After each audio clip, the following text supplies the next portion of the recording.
The number of people out of work in the UK fell by 125,000 to 2.34 million in the 3 months to December, according to the latest estimates. The unemployment rate now stands at 7.2%, but the Office for National Statistics said the improvement in the labour market could be slowing. Meanwhile, more women are in work than at any time since records began, at just over 14 million. Average earnings have also increased by 1.1% in the year to December. Latest estimates show that 193,000 more people were in work between October and December, compared to the previous 3 months. That means overall employment now stands at more than 30 million, a rate of 72.1%, which is an increase of 0.6% on a year ago. Rate fall slowing.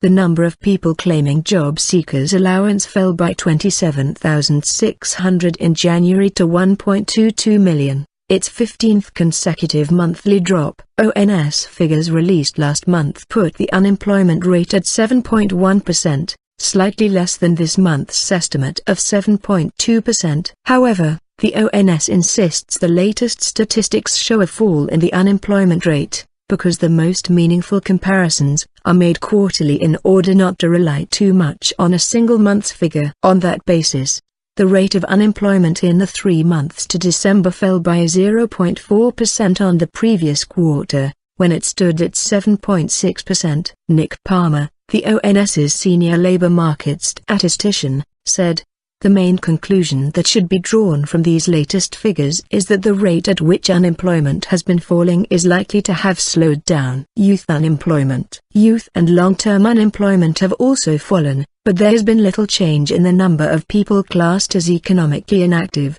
which has remained just under 9 million. Employment Minister Esther McVey said the figures were more evidence the government's economic plans were working. Record numbers of women are in work and youth unemployment continues to fall, which means more people have the security of a regular wage and can plan for their future, she added. However, Shadow Work and Pensions Secretary Rachel Reeves said jobless levels were still too high. While today's fall in overall unemployment is welcome, the government must not be complacent, she added. More than 900,000 young people are still unemployed and over 250,000 young people have been unemployed for over a year.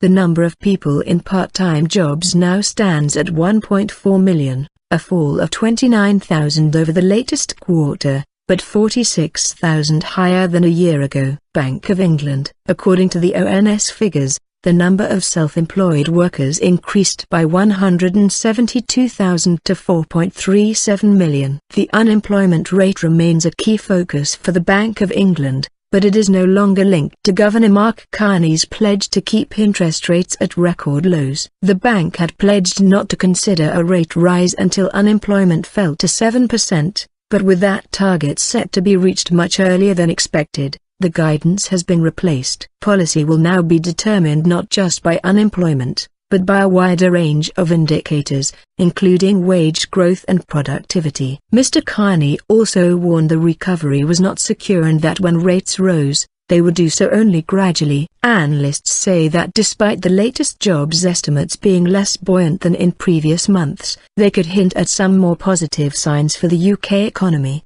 bearing in mind recent increases in economic growth. Howard Archer, chief UK economist at IHS Global Insight, said, "It could be an early sign that productivity is finally starting to pick up with more companies making increasing use of their existing workers rather than taking on new workers. This would be highly welcome news for the economy's longer-term growth prospects."